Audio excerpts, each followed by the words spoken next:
P36 Mimpi Arah. Dewa sedang duduk di bangku taman untuk menikmati pemandangan taman. Tiba-tiba tak jauh darinya ada seorang anak laki-laki yang berlari ke arahnya dan memanggilnya Papa. Papa, ucap anak itu yang langsung memeluk Dewa. Tiba-tiba Dewa yang mendapat pelukan dadakan dari seorang anak kecil pun merasa heran dan terkejut. Anak siapa ini? Kenapa memanggilku Papa? Tapi anak ini kenapa mirip sekali denganku? Batin Dewa bertanya-tanya. Papa, kapan Papa pulang? Kasihan Mama setiap hari menagih Papa, ucap anak kecil itu kepada Dewa sambil melepaskan pekannya. Dewa diam, ia masih bingung dan banyak pertanyaan-pertanyaan yang ada di hatinya. Papa pulanglah, kami sangat merindukan Papa, ucap anak kecil itu. Sayang, ayo kita pulang, teriak seseorang wanita cantik dari jarak yang tak jauh dari Dewa dan anak kecil itu. Baik Ma, jawab anak laki-laki itu. Anak kecil itu mencium pipi Dewa sambil tersenyum. Papa harus pulang saat kelahiran aku nanti, aku ingin Papa di samping Mama, ucap anak kecil itu yang langsung berlari ke arah ibunya. Dewa termenung sambil melihat kepergian anak kecil itu. Dewa mengamati wanita cantik yang sedang tersenyum ke arahnya. Seketika jantung Dewa langsung berdetak sangat kencang saat melihat senyum perempuan itu. Tunggu, jangan pergi, teriak Dewa yang beranjak dari duduknya dan berlari mengejar anak kecil itu dan ibunya. Namun mereka berdua semakin menjauh. Tunggu, jangan pergi, teriak Dewa lagi. Mas Dewa bangun, ucap Arhan mengoyang-goyangkan lengan Dewa agar Dewa terbang dari tidurnya. Astagfirullah, ucap Dewa yang langsung terbangun dari tidurnya. Minum dulu Mas, ucap Arhan memberikan segelas air minum kepada Dewa. Dewa langsung meneguk habis air minum yang Arhan berikan kepadanya. Mas mimpi ya? Tanya Arhan. Ya. Aku mimpi, ucap Dewa yang langsung menceritakan mimpinya kepada Arhan. Jangan-jangan yang ada di mimpi Mas Dewa itu adalah anak dan istri Mas Dewa, tebak Arhan. Kalau benar itu adalah anak dan istriku, berarti saat ini mereka tengah menti aku kembali, batin Dewa yang tengah memikirkan mimpinya tadi. Apa mereka saat ini tengah menti aku kembali ya Han? Tanya Dewa kepada Arhan. Bisa jadi Mas, jawab Arhan. Terus saat ini aku harus bagaimana Han? Mereka menti aku kembali tapi saat ini aku belum ingat apa-apa, ujar Dewa frustasi. Sabar Mas, mungkin Allah hanya memberi petunjuk kalau Mas saat ini sudah memiliki keluarga, kata Arhan sambil menepuk-nepuk bahu Dewa. Dewa hanya diam tak menanggapi ucapan Arhan, ia masih mencoba mengingat wajah perempuan semalam. Udah Mas, jangan dipaksakan untuk mengingatnya, takut nanti Mas malah sakit lagi kepalanya, ucap Arhan memperingatkan Dewa. Dewa menghela nafasnya dengan kasar, sebenarnya ia ingin sekali kembali mengingat semuanya agar ia bisa tahu siapa dirinya sebenarnya dan siapa keluarganya. Terkadang ia merasa iri melihat keharmonisan rumah tangga Kiai Rahman dan Kiai Abdullah bersama istri-istri mereka. Kalau aku tidak berusaha mengingatnya, terus sampai kapan aku bisa tahu siapa aku dan keluargaku Han? Setidaknya kalau aku sudah mengingat semuanya kan aku bisa mencari keberadaan mereka Han, kata Dewa dengan sedih dan frustasi. Aku memang tidak tahu bagai yang Mas rasakan saat ini, tapi percayalah Mas Allah sudah merencanakan semua ini untuk kebaikan Mas dan juga keluarga. Dan percayalah suatu saat pasti Allah akan memberikan kejutan yang sangat indah untuk kalian semua. Jadi bersabarlah Mas, jalani semuanya dengan sabar dan ikhlas. Serahkan semuanya kepada Allah, ucap Arhan menguatkan Dewa.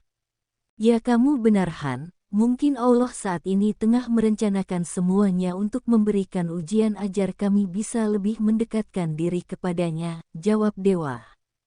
Nah gitu dong Mas. Sekarang serahkan semuanya kepada Allah dan Mas saat ini hanya fokus untuk belajar lebih giat lagi mendekatkan diri kepada Allah, biar semuanya diatur sama Allah SWT, ujar Arhan. Terima kasih banyak ya Han, kamu selalu mengingatkan aku kepada Allah, ucap Dewa sambil tersenyum kepada Arhan. Ia sangat bersyukur bisa bertemu dengan Arhan, Ali dan semua orang yang ada di pondok pesantren ini, karena di sinilah Dewa banyak belajar tentang agama dan cara mendekatkan diri kepada Yang Maha Kuasa. Di tempat lain Ara saat ini tengah menjalankan sholat malam untuk lebih mendekatkan diri lagi pada Sang Pencipta. Ya Allah ya Rab, ampunilah dosa-dosa hamba-Mu yang penuh dosa ini. Yang sering lalai dengan kewajiban hamba, yang selalu mengeluh saat Engkau memberi cobaan kepada hamba dan yang selalu menuntut ini dan itu kepadamu. Yang sering lupa bersyukur akan nikmat yang Engkau berikan kepada hamba, ampunilah semua kesalahan dan dosa-dosa hamba ya Rab, baik yang disengaja maupun tak disengaja, tenangkanlah hati hamba dan tabahkan hamba untuk menerima semua yang telah ditakdirkan untuk hamba. Hamba serahkan semuanya kepadamu ya Rab, karena hamba yakin suatu saat nanti Engkau akan memberikan hamba kebahagiaan di masa depan amin ya Rabbal Alamin. Doa Ara setelah menyelesaikan sholat malamnya. Setelah sholat Ara melanjutkan dengan membaca Al-Quran sambil menunggu waktu subuh tiba. Setelah waktu sholat subuh tiba Ara langsung melaksanakan sholat subuh. Setelah sholat subuh tanpa sengaja Ara tertidur di atas sajadah.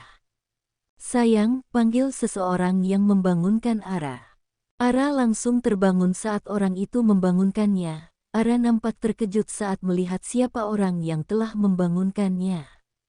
Mas Dewa, ucap Ara terbatas sambil meneteskan air matanya dan Ara langsung memeluk Dewa dengan erat, seolah-olah ia tak ingin berpisah lagi dengan Dewa. Sudah jangan nangis dong sayang. Kasihan anak kita dia akan ikut sedih kalau kamu seperti ini, ujar Dewa sambil membalas pelukan Ara.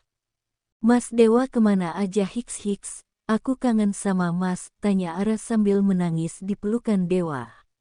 Aku sedang menimba ilmu agama sayang, aku juga kangen sama kamu, jawab Dewa yang melepas pelukan Ara darinya. Dewa memegang kedua pipi Ara dan menghapus air mata yang sudah membasahi kedua pipi Ara. Jangan menangis sayang, aku gak bisa lihat kamu menangis seperti ini, ucap Dewa yang masih menghapus air mata Ara dengan ibu jarinya. Ara tak menjawab ucapan Dewa, Ara masih menangis segugukan. Sayang udah dong jangan nangis terus, aku gak kuat kalau kamu nangis terus seperti ini, ujar Dewa masih menenangkan Ara. Ara mencoba untuk menggantikan tangisnya. Dewa pun tersenyum saat Ara mulai menggantikan tangisannya. Senyum dong sayang, kalau senyum pasti akan lebih kelihatan cantiknya, goda Dewa. Ara pun mulai tersenyum malu saat Dewa menggodanya. Nah kalau senyum begitu kan cantik, ujar Dewa memuji Ara. Ara semakin tersenyum malu-malu. Sayang, aku mohon pertahankan senyum ini sampai aku kembali. Aku tidak mau kamu terus-terusan menangis, kata Dewa dengan memohon. Kembali, Mas mau kemana lagi? Apa Mas mau meninggalkan aku dan anak kita lagi? Tanya Ara dengan menatap penuh selidik. Aku tidak akan pernah pergi dari kamu sayang, tapi untuk saat ini aku sedang menimba ilmu agama, agar nanti saat anak kita lahir aku bisa menjadi panutan untuk anak kita, jawab Dewa. Mas sedang menimba ilmu agama? Tanya Ara memastikan. Ya sayang, jadi aku harap kamu bersabar sampai kita dipertemukan kembali nanti, jawab Dewa. Di mana Mas menimba ilmu? Tanya Ara lagi. Mas Dewa, ayo sudah waktunya kita menyetor hafalan, teriak seseorang yang gak jauh dari mereka. Sayang aku pergi dulu ya, doakan suamimu ini yang sedang menuntut ilmu. Aku harap kamu bisa ikhlas dan bersabar menanti aku kembali, ucap Dewa yang mengecup kening Ara lalu mulai menjauh dari Ara. Mas Dewa tunggu, jangan tinggalin aku lagi, teriak Ara yang mengejar Dewa namun Dewa sudah menghilang bersama orang yang memanggil Dewa tadi. Mas Dewa, Mas jangan tinggalin aku, teriak Ara lagi. Ara bangun nak, ucap seseorang yang membangunkan Ara dari tidurnya. Mas Dewa, teriak Ara yang langsung terbangun dari tidurnya. Ara kamu bermimpi Dewa nak? Tanya Mela. Jadi tadi hanya mimpi? Tanya Ara kepada Mela dengan tatapan sedihnya. Sebenarnya dalam hati ia berharap kalau tadi bukanlah mimpi. Ya sayang, kamu teriak-teriak memanggil dewa saat kamu tidur. Apa kamu bermimpi bertemu dewa, nak? Tanya Mela. Ara hanya diam. Ia kembali menangis saat mengingat suaminya. Mela yang melihat Ara menangis pun langsung memeluk Ara. Mela mencoba untuk memenangkan Ara. Yang sabar ya nak, tante yakin suatu saat nanti pasti dewa kembali lagi sama kita, kata Mela menenangkan Ara dan sambil mengelus punggung Ara. Tapi Ara sangat merindukan Mas Dewa Ten, sudah 2 bulan lamanya Mas Dewa ninggalin aku, apa dia gak kangen sama aku atau dia memang sudah melupakan aku Tan, makanya Mas Dewa gak pulang-pulang, ujar Ara sambil menangis di pelukan Mela. Hus, gak boleh bilang begitu, Dewa tidak seperti itu nak, tante yakin Dewa itu sangat sayang dan cinta sama kamu, jadi kamu jangan berpikir yang tidak-tidak. Iya. Ara terdiam tak menjawab ucapan Tante Mela. Ia teringat akan mimpinya barusan bertemu dengan dewa dan ia teringat saat dewa mengatakan kalau dirinya saat ini tengah menimba ilmu agama lalu memintanya untuk ikhlas dan sabar menantinya kembali. Tan, mungkin mimpi aku tadi adalah sebuah petunjuk keberadaan Mas Dewa, ujar Ara yang langsung melepaskan pelukannya dari Mela. Petunjuk, emangnya apa yang kamu impikan, Ra? Tanya Mela. Ara pun menceritakan mimpinya yang bertemu dengan dewa dan apa saja yang dikatakan dewa kepadanya.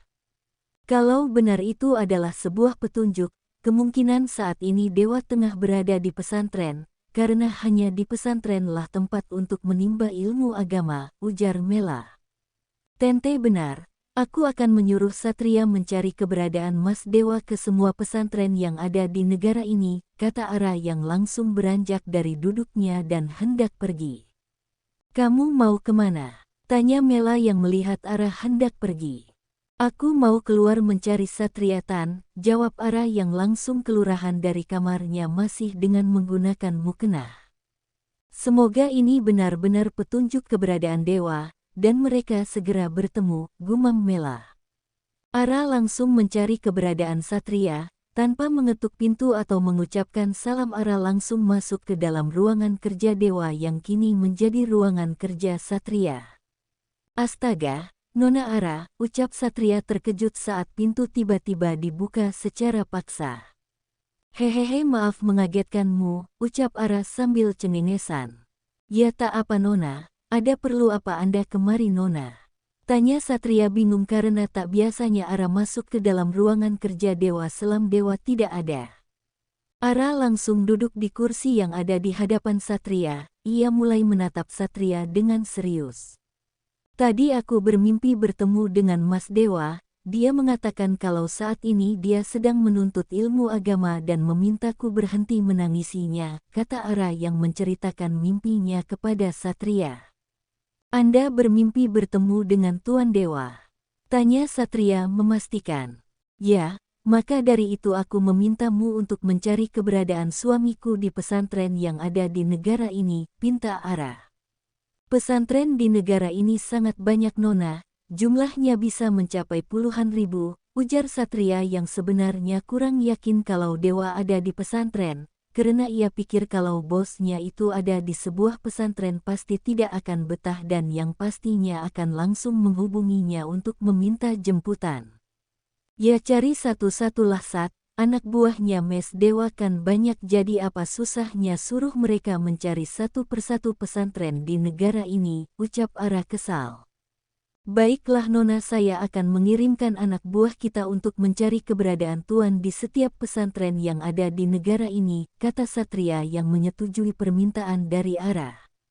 Terima kasih Satria, kau memang yang terbaik, semoga saja nanti kamu diberikan jodoh yang baik juga, dan bisa mengarahkanmu ke jalan yang benar, kata Ara sambil tersenyum. Setelah itu ia langsung pergi keluar ruangan kerja dewa.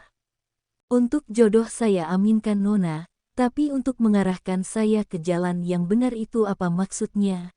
Apa selama ini aku di jalan yang salah? Perasaan aku selalu di jalan yang benar. Terus kenapa Nona Ara tadi bicara seperti itu ya? Gumam Satria yang metara bingung dengan ucapan Ara tadi.